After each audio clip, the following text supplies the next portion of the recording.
the second largest company by revenue in the country, 8 lakh crores. The most important thing is what we make, fueling. We fuel the nation. Today also Indian Oil is fueling more than 55% of the entire country's need. Have you ever been to a petrol pump which is dry? I don't think so. And in India, it's so important for consumers to really experience something physical for them to understand. How ubiquitous crude oil is in our daily life. There was a study done whether we can live without crude oil, and the answer was yes, but you will be naked and you will be alone. We consume 300 million barrels per day.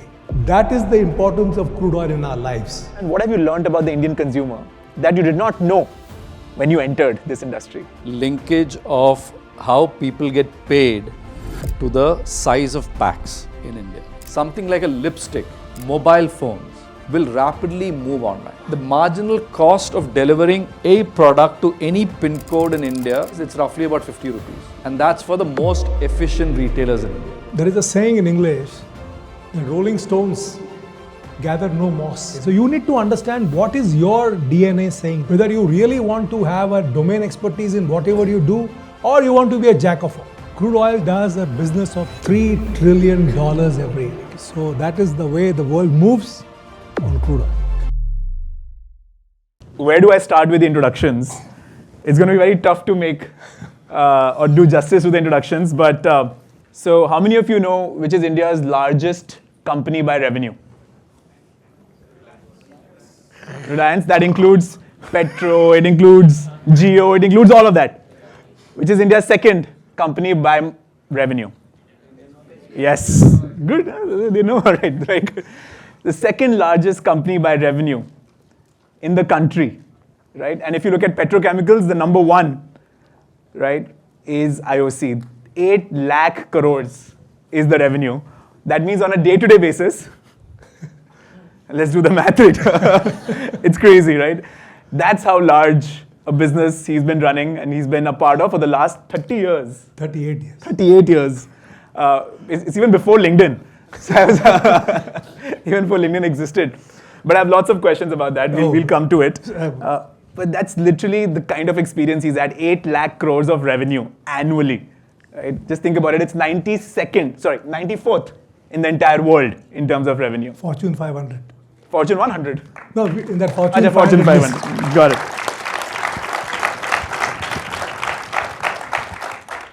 And our second guest, how do I introduce him now? I have been an avid religious user of Nivea my entire life. My mom always thought that Nivea had these medicinal properties. And I don't know, I think it was Borolene versus Nivea in my home. Hope we won all the time. So Borolene was when there was like a injury and Nivea was daily use. So definitely more frequency of use was Nivea. But of course, you build that brand across various different countries and currently at Abbott.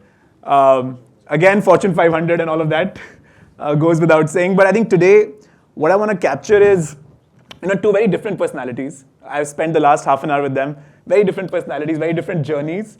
But there's something very common also to both of them. And I want to start with that, right? You have started at the lowest rung of the ladder in your respective organizations, right? And you've literally compounded your career over a period of time, 38 years, and so many for you as well. 29, almost 30.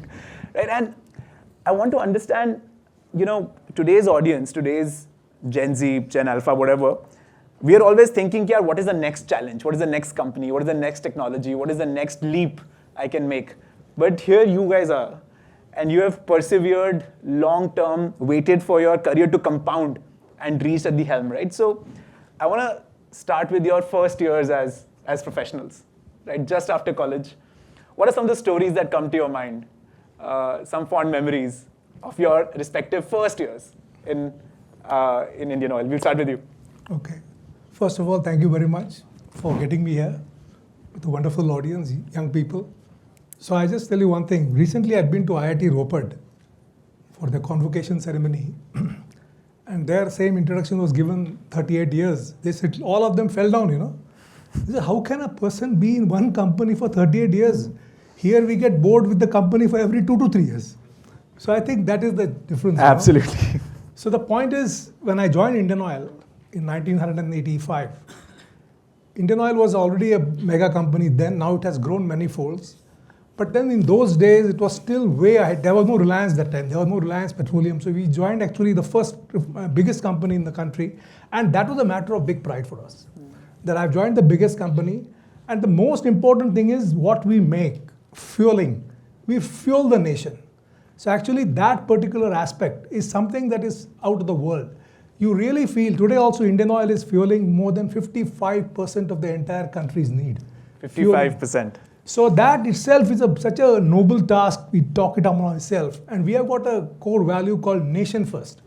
So we are not a company. I say Indian Oil is an institution. An institution which fuels the country. And fuels it very, very silently. I mean, I don't think in your lifetime, you're all young people, have you ever been to a petrol pump which is dry? I don't think so. Now we are in a country where we open the tap and the water doesn't come, it's okay. If we switch on the light and the light doesn't come, it's okay. There's a generator there, everything. But petrol pump mein petrol nahi mila to tufan aa jayega. Right? Absolutely, absolutely. And that is the reliability by which this oil sector works. And the ecosystem of the oil industry is such an immense ecosystem. Like India imports nearly 90% of its crude oil requirements. So there is one VLCC. VLCC means very large crude container, about 2 million barrels of crude oil. We unload daily either at Mundra, Kandla or Paradeep. Every day, one VLCC gets unloaded. And then it is transported to the refineries, 11 refineries. Petroleum products are refined, made, and then there is a 20,000 kilometer pipeline to take the products all across the country. 20,000 kilometers Yes. of refined oil. Yes. And after that, we go to 100 plus depots and terminals. From there, 50,000 trucks take these products to every petrol pump. So it's a mammoth machine with so many moving parts. And it was always a pleasure to be part of this system. And that is what really made me stay in this company. I really admired this company, the way we work. The enormity of this organization is so huge. It actually binds you to it. Finally, it's not the money which keeps a company, which keeps an individual, an employee stuck to but the values of the company. I think as youngsters, I think that is a very important point. You should always join a company with values which align with your own values. See, in the early days, you may join for the package. That's fine, because that's the requirement of the early days. But whenever you decide to stick to an organization, please look at the values. Finally, those values have to align with your values, and only then working will be a pleasure. So what was your first ever position? Okay, And which part of the that's country? also a very interesting part. Indian Oil takes engineers in two categories. One is graduate engineer trainees, GETs, GET. and one is graduate apprentice engineer. So the year I got inducted, that year there were no GETs taken. GET means he's confirmed from day one. GAE is a government requirement, graduate apprentice engineer. We have to take a mandatorily some number of engineers, and we may or may not get, finalized in the company. So we are 1 year, and then we'll see whether the company confirms us or not. So most of the guys who joined with us, they said, यार एक साल तो बर्बाद हो गया, अभी हम में से कोई चेयरमैन नहीं बनेगा, एक साल तो चला गया ना हम लोग का. Before we started the journey, मतलब you're young people talking like that. I think 38 years पढ़ा है, but that 1 year made all the difference. They said ये बड़ा नुकसान हो गया भाई हम लोग का, GAE बन के आ गए. So that was the first bold, कि एक साल भाई चला गया हमारा, एक साल के बाद confirm होंगे. And then of course we got confirmed, but I joined in Gujarat refinery. We have a refinery in Baroda. And during the shift, we were in shifts in those days. I was in the training period, we were in the shifts. And shift duty is totally a different ballgame. Today, we don't find youngsters like you want to join shifts. They all want to run the plant on mobile. They feel the entire industry can run on mobile. It doesn't happen. You have to work in an actual refinery because this is a manufacturing sector, please understand. And during that period of the night shift, we realized the enormity of the whole operation because there are hardly few people there in the night shift. And the entire investment is all there. You have to be the guardian of the investment for the next 8 hours. So that sense of responsibility, what we got in the night shift, that was something amazing. That was never taught to us in the classrooms. That was never taught to us in the slides or whatever. And nobody could explain that. Like there is an advertisement for cigarette Marlboro. That luxury like this cannot be explained. It has to be experienced. So same thing I will say, that the shift job, what you do in the night shift, is something you have to experience. And that was the time I really fell in love with the company. What was the machine that you were working on? We were working on, it was a CRU, catalytic refining unit. So we had a high pressure compressor. Got it. So that was the way we really fell in love in with the company. And every component of the whole equipment was there for us to look after for the next 8 hours and hand it over to the next guy who's coming in the shift. So the entire concept of rotating shifts was so appealing for a young person like me. And for a chemical engineer, I'm a chemical engineer from NIT Rourkela, a refinery is a dream posting. Whatever you have learned in your 4 years is all there in the refinery. So I think that matched my passion, it matched my education background, and that's how I stuck to this company. Yeah, so you did become chairman. What about you? Was Reckitt your first ever? No, Procter & Gamble. Procter & Gamble, right? What was your first year like? So I'll just start by thanking all of you for your spending this time here. Thank you, Pratham, for inviting us over. It's an honor. No, thank you for coming. One little correction, Pratham. I don't work with Abbott anymore. Okay. Because I left about a month ago. I've taken a break from work. So I have my background. I have a MBA in marketing. I've actually got 2 MBAs. I started my MBA at SP Jain in Bombay. And out of campus, I got into Procter & Gamble. And I was a topper in class for marketing. And for me, I always wanted to be in a company that absolutely was the epitome of brand management. You know, P&G will hire you in either brand management, which is marketing, in sales, in market research, in supply chain, finance, or in some other function, HR. Yeah. So I decided when marketing, the dream job for us out of campus always was, and if you'd ask a lot of postgraduate students, it's still Procter & Gamble because they are the masters of marketing. That's slowly changing. So my first year after campus, I was put on a brand called Vicks. You all know Vicks, right? And Vicks had multiple brands. So you had Vicks Vapor Up, you had Vicks Action 500, you had Vicks Inhaler and Vicks Sinex, and some other new products that they were launching that time. So I was put on one of and we were 3 of us, and my first, my role was what we call as an assistant brand manager. Which is funny because when that time, the branch manager was a very popular term because most of the people used to work in banks. So when I go home and I say I'm working as an assistant brand manager, it was, oh, branch manager, very good job. So it's quite funny that nobody understood what branch was at that point in time. And I was managing 3 or 4 projects. One of them was a very interesting project, which is called Vicks Sinex. And Vicks Sinex, it died literally in the test market.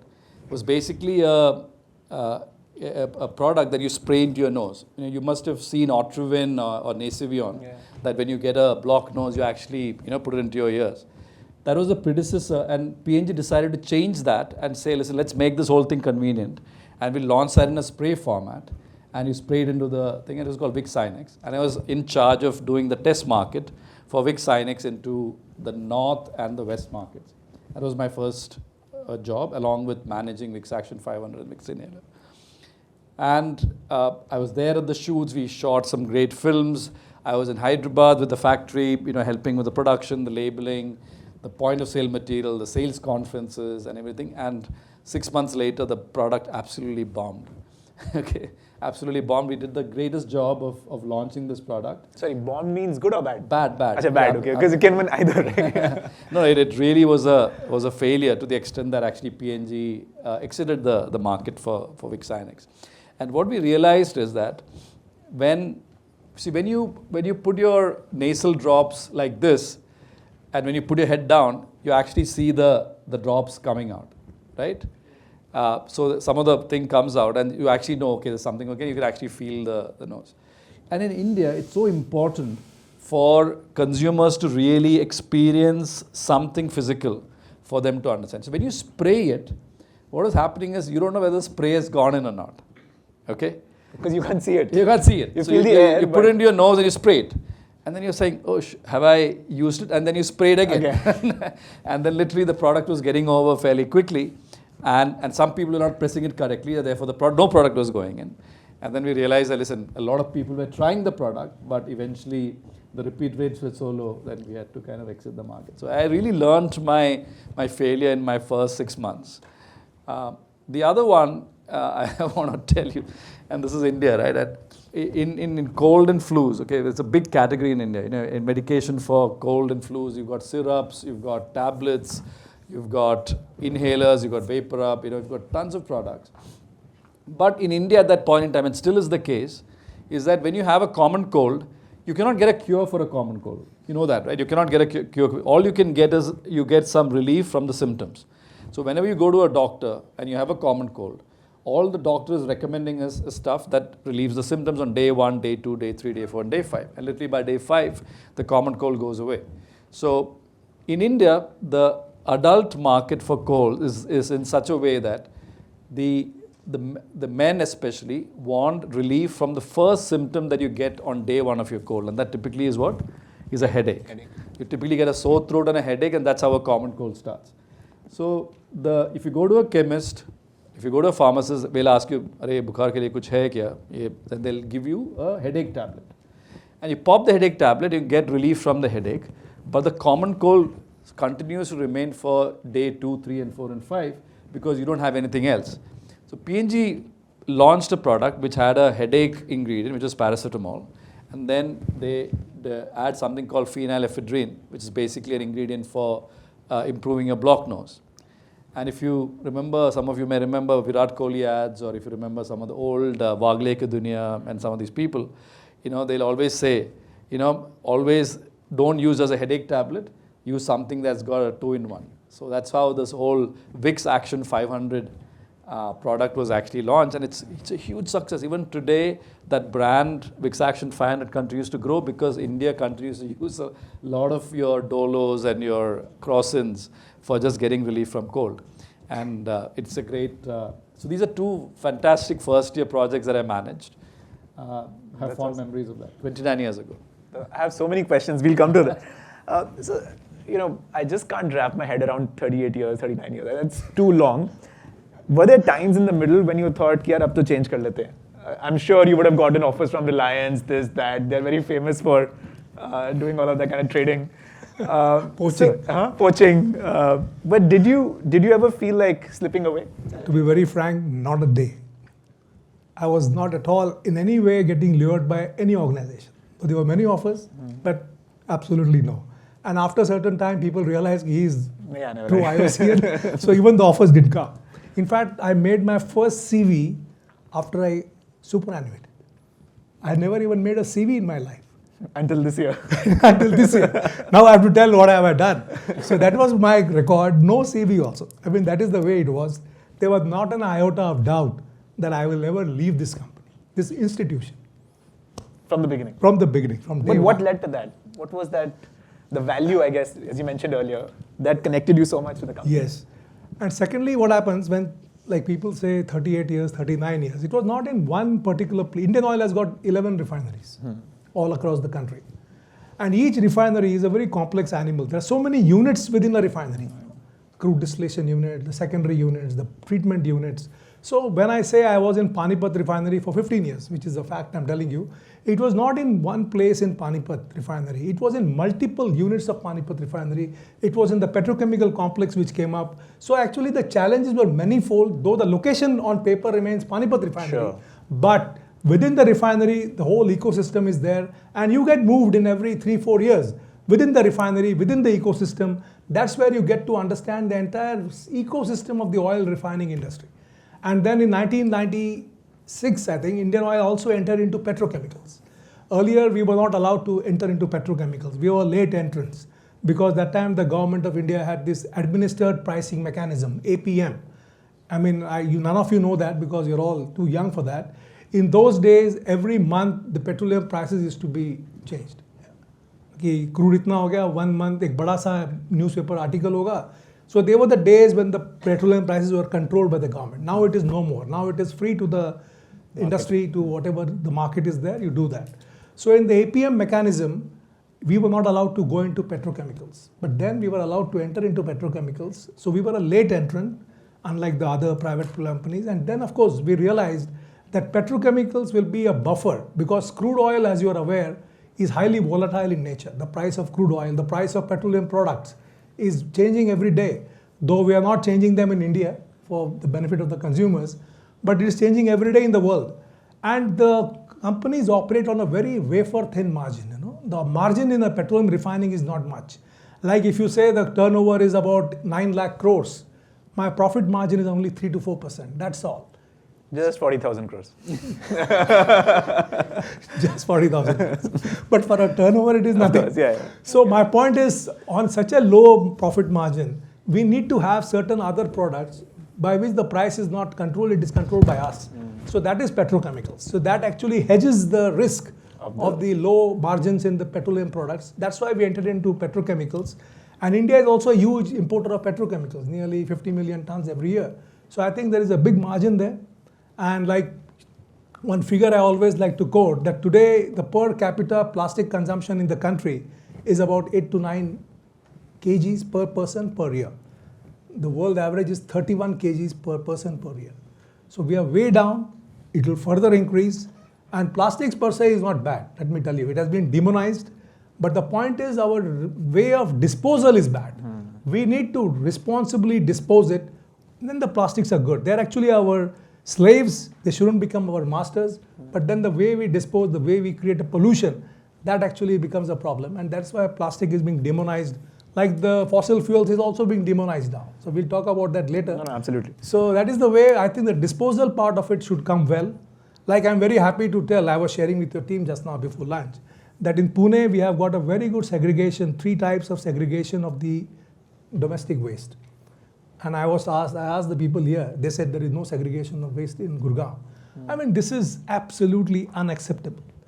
Today, segregation of waste is such an important factor because it greatly helps in the process of recycling if you segregate your domestic waste. So I think this is the way the education should happen. Then I told the students there, okay, why don't you take up as a project for your college? That we can start the segregation of waste. But then somebody said, but eventually the municipal companies, they mix it all. I said, you don't worry about that. At your end, let's do something. Let's make a change. And that one change can behavior, be behavior. So I think that is the way we have to go about it. You mentioned you diversified into petrochemicals. Can you share how ubiquitous crude oil is in our daily life? What are the kind of products in which we don't assume that it's actually coming from that, including Vicks Vapor, I'm guessing? Paraffin. Paraffin, yes. There was a study done that whether we can live without crude oil. And the answer was yes, but you will be naked and you will be alone. That is the importance of crude oil in our lives. We cannot wear anything and we cannot move anywhere. So naked and alone. So crude oil is everywhere, gentlemen. And today, as you said about petrochemicals and crude oil, the use of crude oil in petrochemicals is called the non-combusted use of crude oil. Normally, the petroleum products are combusted, they are burnt. But petrochemicals are the non-combusted part, and today about 25% of the crude, whatever we use, is about petrochemicals. And just to give an idea, since he has opened a box on which I can go on and on, today I can just give you the figures. You will realize how difficult and how much dependent we are on the fossil fuels. Can anybody guess? Okay, I'll tell you the answers. We consume every day, we in the sense, the entire world, 300 million barrels of crude oil equivalent. That is crude oil, gas, and coal. If I convert them all into crude oil equivalent, we consume 300 million barrels per day. And now what we are talking of is replacing everything and going green. So I think you should all realize that you can't wish away fossil fuels. Whatever you feel like, whatever your passion is there, whatever your ambition is there, but there has to be a realism in that. So 300 million barrels cannot be moved. And today the world is burning more crude oil, more gas, and more coal than ever before. It's not decreasing. It's not decreasing. Why? Because it is so convenient. It is so accessible and it is so cheap. Energy access, energy accessibility, energy affordability, and energy justice. They all three have to merge. You've worked with Indian consumers, you've worked with consumers abroad. And I think part of brand management is to really understand the consumer's mindset. Like you mentioned about the Otrivan thing, right? And same in oil. I mean, a lot of your work is B2B, is what I understand. But still, you have to understand how the Indian consumer is, where they are, how they're thinking about these things. So, from both of your experiences, I want to understand what have you learned about the Indian consumer that you did not know when you entered this industry? So I'll start. So I came back to India in 2017, and the last 8 years I've managed 2 consumer goods companies. But one of the things that we do very well is that we go into the homes of people in India. Okay, so I've been to homes in Raipur, in Coimbatore, in Trivandrum, in Jalandhar, and we watch how they shop, how they eat, how they drink. I'll tell you some very interesting ones that we've learned. One is the linkage of how people get paid to the size of packs in India.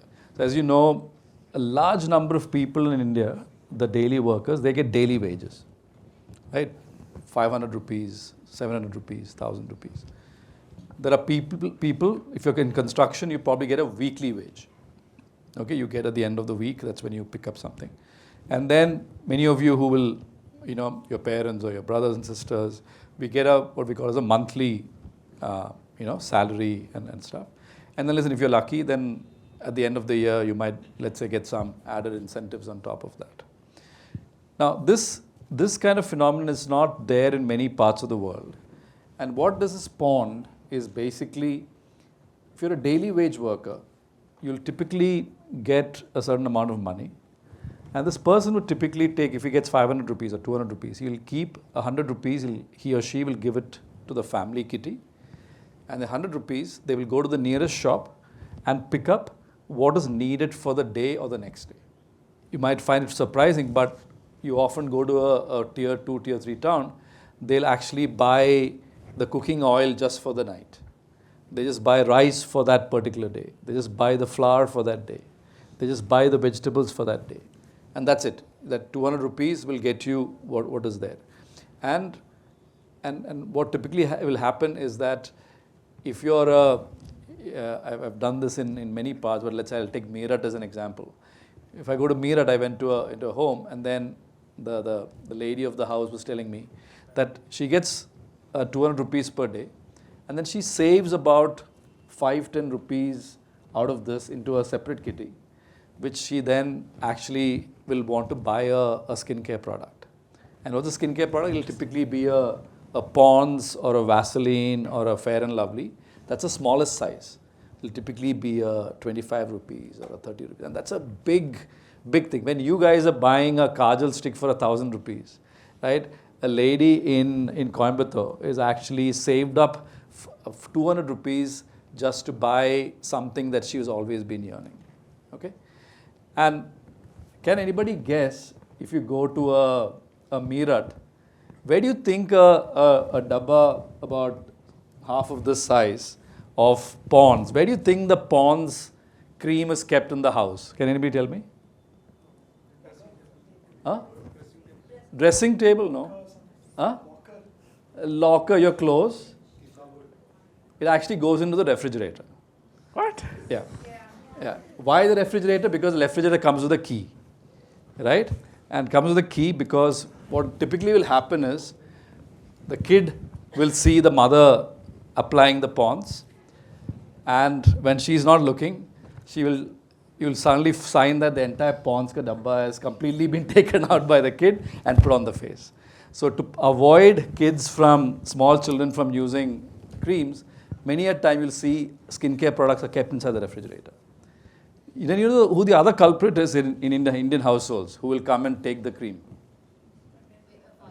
The fathers. Okay? So this mother or this woman has actually done research online, checked with friends, and they found out that this ingredient is great for my skin, and then has saved all this money and then bought this lovely cream ka dabba, and then goes there, and every day she will, you know how Indians use cream? With this one finger. Okay, they just take one little dab and they put on their face. Now what does Mr. Husband, Mr. Father come and do? His face is dry, he just had his shave. He'll take the full dabba, dirty hands, the whole thing goes onto the face. Okay, so mother is extremely unhappy. So the best thing that a woman does, they either keep it in a locker or inside the refrigerator, big inside. And then you see, that's rural India, okay, and it's changing. But now you come to urban India. Okay, in urban India, you have the other extreme. You will have, in a typical household, you will have a certain, let's say you have a bathroom for the guests to go. And let's say you have 2 other bathrooms. So let's say you have 3 bathrooms in the house. How many different hand washes do you think you will have in this household? Any guesses? 1. Huh? 3 and versions of 3. Okay? So if it's the guest room, will always have the fanciest hand wash, because they want to show to the guests that, listen, you're using a very expensive hand wash in the house. But if you're in the place where the kids are using, what gets used? Soap. Half and half, right? You take out half the hand soap, pour water into that, because the kids will otherwise fill it up, use it all up. So that's why. That's the other insight that you'll find in urban India, where you've got many rooms, right? You'll have multiple products, but they don't get used. And then large packs. Like if you go to Punjab, or if you go to Chandigarh, if you go to Delhi, if you come in winter, you'll always find that the largest packs are always purchased. You'll always find the 500 ml, 600 ml large packs, because it gets cold and you have to use it regularly. But of course, when you come to the west, south, and parts of east, you'll find that it's always the medium and small packs. So listen, these are all things that you learn.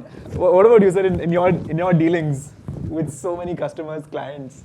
Okay, one thing that everybody wants is a cheaper product in the petroleum industry, okay?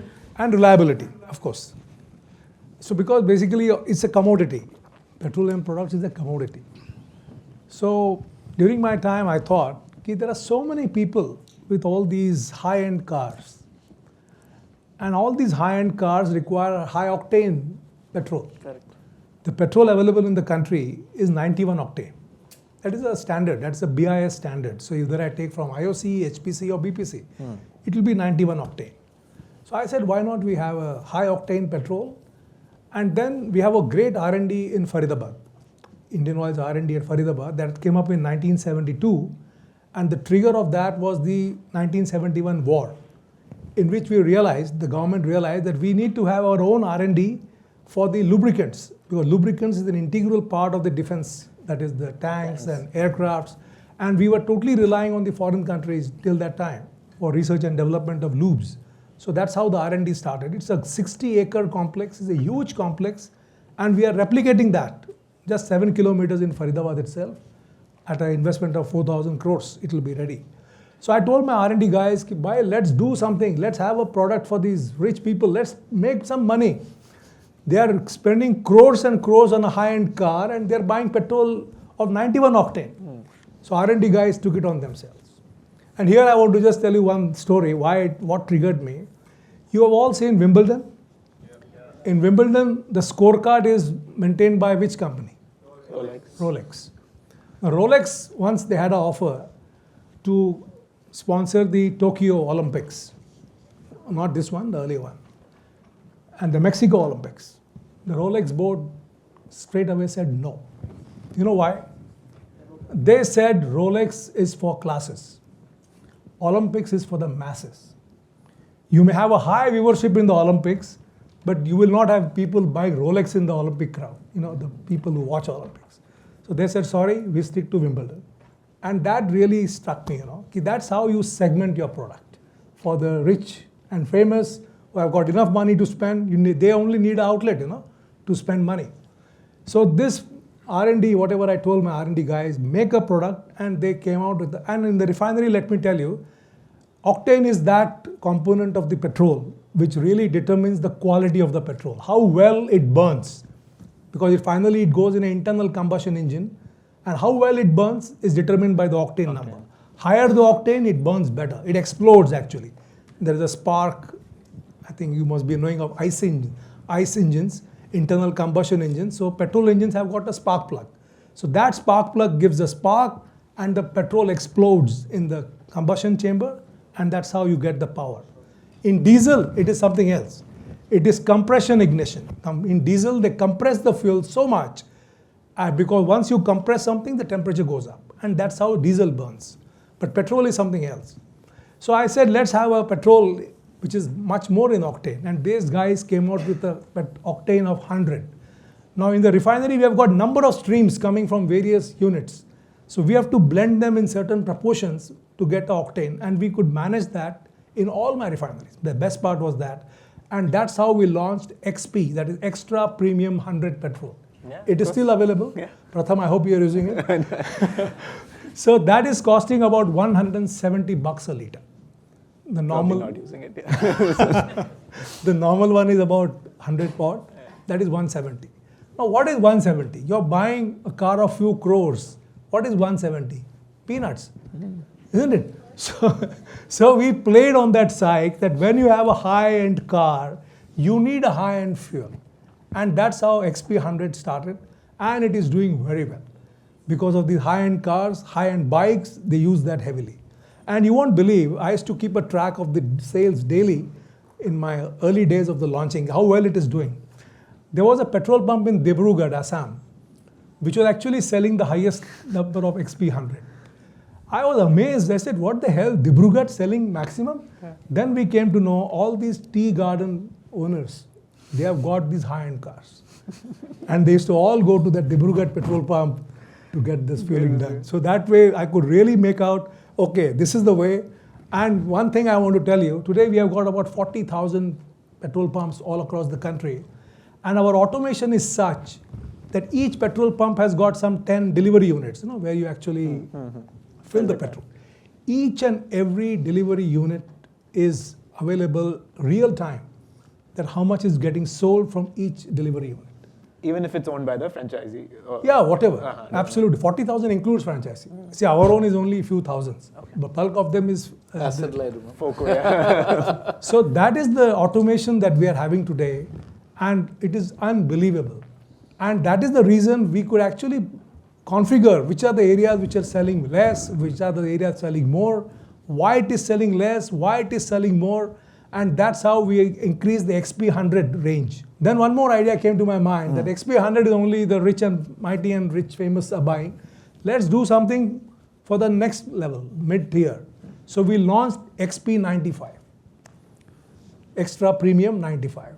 That was more like aspirational fuel. 120?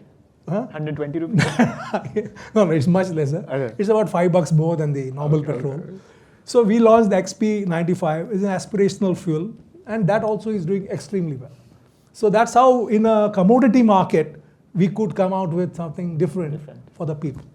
Then coming down to LPG, because LPG is the 14 crore customers we have got. I don't know whether you guys have seen it. We have got a new cylinder called composite cylinder. It's made of plastic. It's not metal.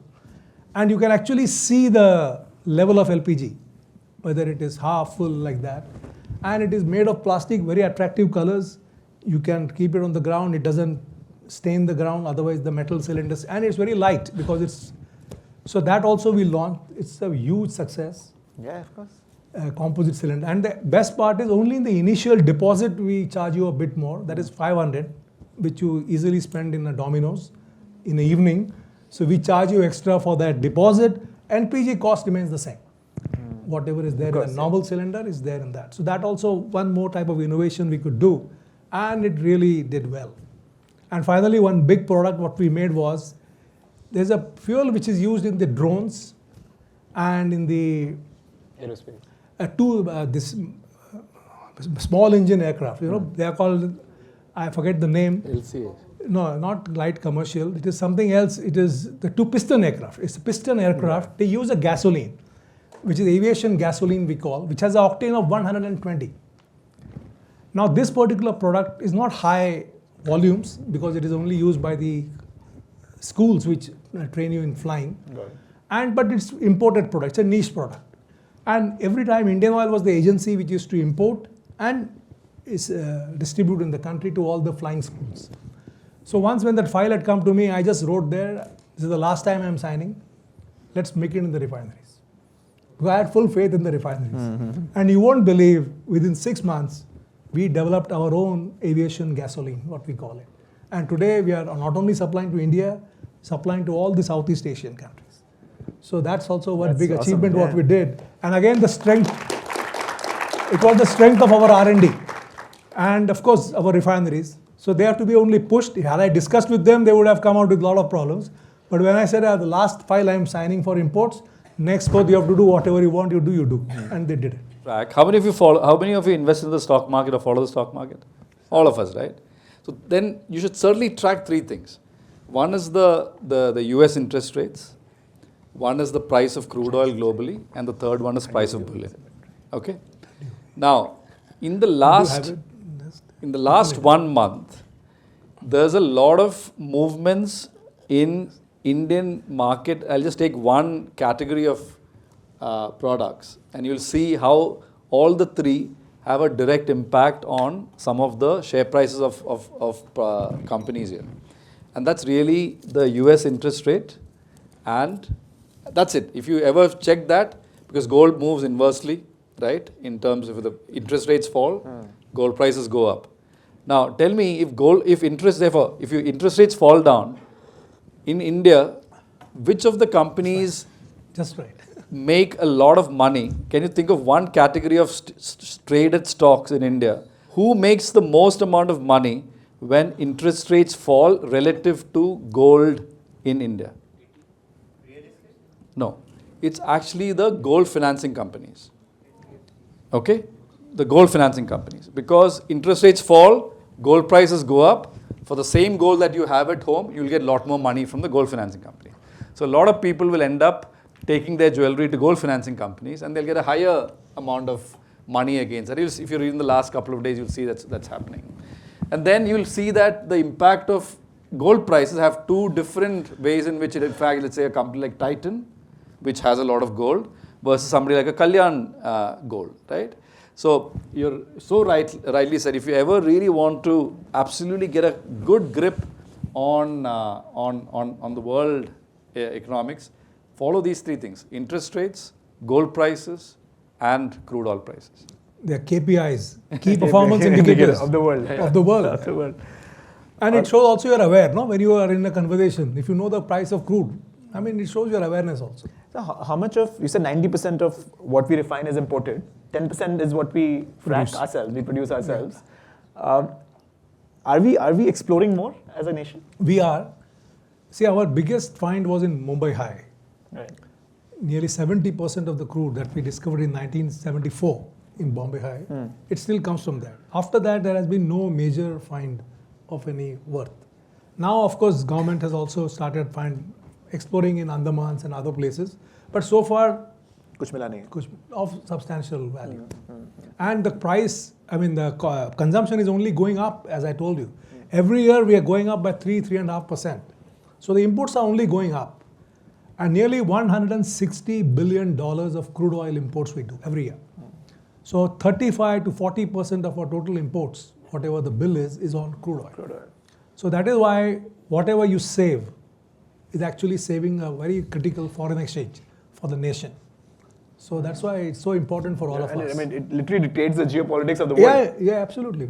He's again drawing me into that. Crude oil does a business of $3 trillion every year. Kitna? 3 trillion, as much as India's economy. Yeah. Simple. And that is the way the dominance of crude oil is there. So that is the way the world moves on crude oil. Got it. Awesome. I want to open it up to questions from the audience. Oh, wow. Okay, already? That was quick. Easy questions. Difficult ones go to ChatGPT. Yeah, go ahead. Right in the middle. Hello, sir. I'm Kunal this side. Building a startup in automobile industry. So since petroleum and automobile industry go side by side, I want your insights on the future of automobiles and also the E20 case that recently rose up. Future of automobiles in what sense you're saying? About the EV versus ICE engines or what? Kind of. Okay. So, the electric vehicles is going on increase. The growth rate is there. But please understand, I think you should understand the nuances of this. An electric vehicle is actually no tailpipe emission. That is what an electric vehicle means. And it uses electricity to charge the battery. In India, today 75% of the electricity comes from coal. From coal-fired plants, it is coming to the wherever grid, and from the grid you are charging. So technically, you are not really helping the planet Earth by going for electric vehicles in India today. As the grid becomes more and more green, maybe it will happen that way. So that also you should understand, because in my way of putting it, today EV, electric vehicle, means emissions elsewhere.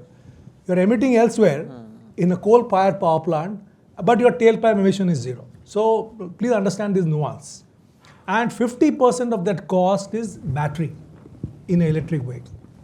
So that battery today has no way of proper disposal as on date. Yeah. And the recycling also is not very established at this point of time. And the rare earth that you need for it That is shortage of rare earths is something, I mean, they say that cobalt and nickel will be the new oil afterwards, because very few countries produce it. So I guess I'll extend this question. So do you think in India, we'll see the same kind of excitement for electric vehicles as, let's say, in China or in the US? See, why China is doing, let me give you an answer like that. See, China also, like India, has got a huge import of crude oil and natural gas, RLNG. Now, as a strategy for the country, as a, what should I say, energy sovereignty, because energy sovereignty means being self-dependent on energy, they started using more and more coal. Today, there is, every other day, the coal-fired power plant is coming in China. So they went for more and more coal, and they made more and more electric vehicles. And their purpose was to reduce the dependence of crude oil imports. That was the China's intent. So that is how they went for. In the bargain, planet Earth is also getting saved, because they are also scaling up their the solar plants and electric like never before. The plants that have come up in China, renewable, is also immense. So they have gone with a different mission. Now we are now in a different mission. We are not having that much of electricity at this point of time, which is coming from solar and wind. 75% comes still from coal. So I think it's not really green as such. E20, I don't know, there's too much of noise about E20. E20 is an established system actually globally. Brazil has got E20 means 20% ethanol, 80% gasoline. Brazil has got 27% gasoline, ethanol, balance is gasoline. They even have E100, Brazil. So I think there is no issue on that. It's a proven thing. There is nothing that we are discovering something new. It's a proven thing. It's helping the climate, because ethanol is a byproduct of sugarcane and grains. So it's a green fuel, and it is also helping the climate. Regarding the negativity, there is a, what should I say, a power debit. Slightly there is a debit of power, say 5 to 6%. But otherwise, it's perfectly fine. It's proven. Can hear you. Good evening, sir. My name is Gayatri. Actually, being in the industry for so long, I would love to understand from your end, according to the shifts in generation, we have a mindset of quick commerce, e-commerce and earning profits. So what should be the factors that we should consider while we think about our entrepreneurship and business, whether to choose e-commerce or slow and sustainable growth and business which are in the field of, say, for example, energies? So I would love to understand the factors which we should consider for the comparison while we make a choice. I didn't get your question. I didn't get it. If you can. I think what she's trying to ask is, there are two options right now in front of the students, right? One is to go after, let's say, the more sexy startups, right, which is quick commerce or e-commerce, etc., right, where you can have quick valuation growths, etc. And then there's the other side, which is sort of more slow-moving, compounding. For example, energy. For example, FMCG. Not D2C, I guess. That would. So I think how should one decide what to do, really? I'll start this answer because I've worked in the consumer goods sector quite a bit, and we've seen the experience of. So first of all, guys, please start with understanding something called shoppers. Yeah. To understand is, where do people shop from? And every category, every subcategory has its own dynamic as to where people can shop from. So in the consumer goods sector, we have shoppers will typically shop from a general trade or a kirana. They can shop from a chemist or a pharmacy. They can go to a modern retailer like a Reliance or a D-Mart or a Spencer's. Or they can go to a regular e-commerce, or they can go to quick commerce, or they can go to D2C. So you've got the entire spectrum available for consumers to shop from. So it's got nothing to do with who is doing more. It's about where do people shop from. in some cases, the acceleration of the shopping from a regular unorganized sector like kiranas to quick commerce can be fairly rapid. And those categories are where your size is small, okay, and your relative value of each individual product or the size of the product is very high. So typically something like a lipstick, something like a battery, something like condoms, something like some of the more expensive perfumes, mobile phones, right, will rapidly move, or books will rapidly move online, because the economics of it tells you that you can actually pack a lot of value into small packages and you can make money. And why is that important? In India, the marginal cost of delivering by Amazon, and Amazon, if you ask me, was one of the best in terms of the margin economics. The marginal cost of delivering a product to any pin code in India was 35 rupees. It's roughly about 50 rupees. And that's for the most efficient retailers in India. So if your cost of delivering one product is 50 rupees, you need to at least make profits of 50 rupees at the minimum. At the minimum from a package. So let's say a kajal stick is a great product for quick commerce, because a kajal stick, a L'Oreal kajal stick will cost 1,000 rupees. It's literally, is as big as this, right? As big as this. It can be shipped along with a lot of other products at very, very low. Mobile phones. Can you imagine a 1 lakh rupee iPhone 17 can be shipped at the lowest cost to any pin code in India. Okay, so you must remember that in categories where this economics, so cement, for instance, will never work. Cement is bulk items. You can never get that into e-commerce, because a 50 kilogram cement pack will at best cost you like 150 rupees, and there's no margin in that. So cement, for instance, in my opinion, and I may be wrong, at no point in time will ever go online to online commerce. Something like oil, you know better, but it'll never go online simply because it's not allowed, right? You cannot order a bottle of maybe a lubricant. Probably you can lubricants, yes. You can buy online. So the question therefore you need to ask is, listen, which of the categories has the highest chance of disrupting an existing model and moving faster, right? And that should be a most important question to ask. Now, the second question is, where should I take a career? Now, because the ones that are the newest will have the fastest growth rates, you will always see that will always be the sexiest side of any startup economy. So when Zomato came with, when Blinkit came with, home delivery, when they moved into groceries, it was a very, very attractive option, because they were going and disrupting a very, very large category, and you were easily able to grow 2x, 3x, 5x rapidly. And therefore the valuations will follow. If you go and start a Kirana store startup, listen, this is highly unlikely that you will only get a good valuation because after year one growth, your organic growth will be very poor. I'm Yuvraj from the UG batch of 29, and my question is actually for you, Shrikant sir. So Pratham sir mentioned that you've been at one job at one company for 37, 38 years, right? And just to put that into perspective, most of us here are like 18, 19. So we haven't even been alive for half the time you've been working at this one company for, right? So my question is that a lot of us here want to try everything, every business model, every company, this, that, at the same time, right? So how do we bring in that sort of single-mindedness, that sort of discipline, and stick to one thing to see it through? Okay, there is a saying in English, the Rolling Stones gather no moss. Have you heard? If you have not heard, let me tell you that. If you are just going on rolling, you will gather no moss. And if you want to maintain a domain expertise, see, you can be a jack of all. By 2 years, 3 years, 5 years, if you go on switching, you will not get an expertise of domain. So once you are in a place for, say, a few decades, then you become a domain expert. I mean, you can be an authority in whatever you talk. You need not retire as chairman. Even people retiring at the lower levels, but they have been in the company for They have the domain expertise. So you need to understand what is your DNA saying that.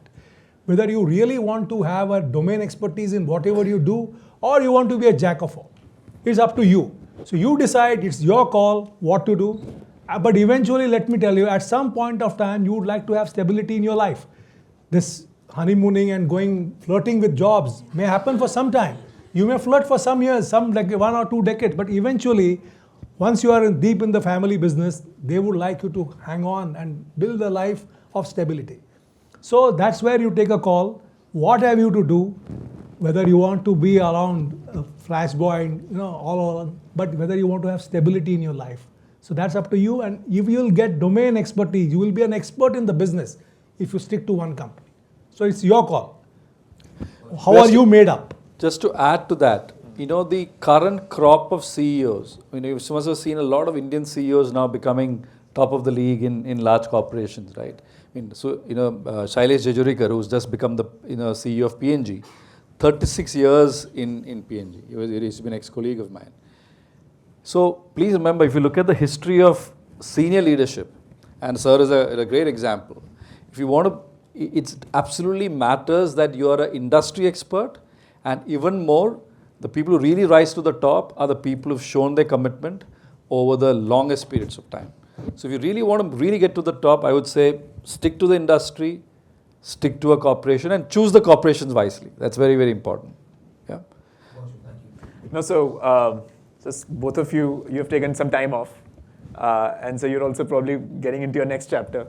So I would request if we can get more of your time, because these questions will not finish, even if we are here till 7, 8 Absolutely, p.m. absolutely. Right? So I request, first of all, a commitment that you will come back. 100%. I will. Number one. And number two, also perhaps explore teaching a full course with us. Right? As you know, many of our professors are practitioners, and we would love for you to come and teach. This was an incredibly deep discussion. I learned a lot, and I'm sure kids don't have any attention span these days, but this audience and with you here, honestly, I think we all had a great time. Thank you so much for this. No, but I would like to just Please, sir. address them. Since I have an audience, captive audience, I should better use it. You're going to pass out in how many years? 2 years? 4 years. Just you have joined. So when you join an industry, what the industry looks for is skill and will. Okay. Now when you have a company of any size, it can be a small company, a big company, the top 10% or 15% are the stars of the company. They do 60 to 80% of the work of the company. They have the skill, they have the will. Then there is a certain group of people, the employees, who have the skill, but they don't have the will. Then there is so they're not engaged with the company. So you have to get them engaged in the company. Then there is one more group which has the will, but doesn't have the skill. So you have to train them. And eventually the fourth group is the most toxic group, which is they neither have the will nor the skill. And they bring down the productivity of the company totally. Even one person in a group which is performing, one toxic guy who doesn't have the will and the skill can bring down the entire productivity of the team. So you people are just entering now college, 4 years you will be out. You decide where you want to be. You need to have the will and the skill. Skill will not come overnight, because when you join an industry, you are new to the industry. And you will be actually made to work for it. You have to develop the skill. And you have to be very, very focused in your mind that what you have to do, what you have not to do. And let me tell you, you can't be the guy who knows everything. When you join a new industry, you can't show I know everything, because you don't know everything. You have to be vulnerable. Please understand that. Only a vulnerable guy will get feedback from others. People will help you to understand if you show some vulnerability. Don't try to show I know everything. So be vulnerable, try to learn. People are there to help you out, and ask for help. Asking for help is a strength, it's not a weakness. So please try to develop that will and the skill, and you will remain in the top 15% bracket of whichever company you join. And finally, my parting words is, you have all heard of water boiling point, how much it is? In Fahrenheit, 212? Up to 211, what is water? It's hot water. 1 degree more, just 1 degree more, and water changes. it can become steam. It becomes steam. It can drive a locomotive. So my appeal to all you youngsters is, don't remain hot. Your life is one. Just boil. Just go for it. Become steam. And you can drive the nation. You can drive your own career. And nothing can stop you. But don't remain hot. Please. Just boil. Okay? All right, nice. Thank you so much. Thank you, sir. And my parting advice to you, not parting because I promised that I'll come back. This I promise. I promise that I'll do it this year. I'm going to sign up with the team later. Something that I learned during my years in my career, and in about 3 or 4 years, you'll start in your first job. Sometimes many of you will start your own companies. Some of you will join corporations, and eventually it'll get to something. So I wrote a book back in 2017. I self-published it, and it was the story of these 6 interns in a large corporation. The very first year of these 6 interns, and it's a comic. It's a 128-page comic book, which showcases the life of these 6 interns when they start in their career. And when you start in the career, I look back at my own career and I realized that you always start at these really nice bunny rabbits, these nice teddy bears. You are naive, you're fresh, you're full of ideas, you're soft. And then as you go and you grow up in organizations, it becomes darker. It becomes darker, and many a time, I'm not saying always, many a time, you become darker and darker till the end, to the time that you actually become a beast. Because you're not naive anymore, you're the lordship, you want to rule over everybody, you want people to suck up to you, you want to take the shortcuts. And I realized that along the journey that, listen, when I was kind of getting that, that's when I wrote the book. My hope to all of you, is that please, as you continue to grow in your career, continue to have the same kind of enthusiasm, the same kind of questions that you have today, the same kind of energy as you have in day one. If you do that all through, and a learning mind, okay, that's so critical. You talked about skills, right? And you can only have skill sets when you're at 38 years of finishing your career, when you have the same learning mind when you're in your first year of your career. So unless you have this, I can promise you will always grow from a nice bunny into what I call is a perfect beast. My hope for all of you is that all of you will remain these wonderful bunnies right from your day one till you retire at a company. Thank you. Awesome.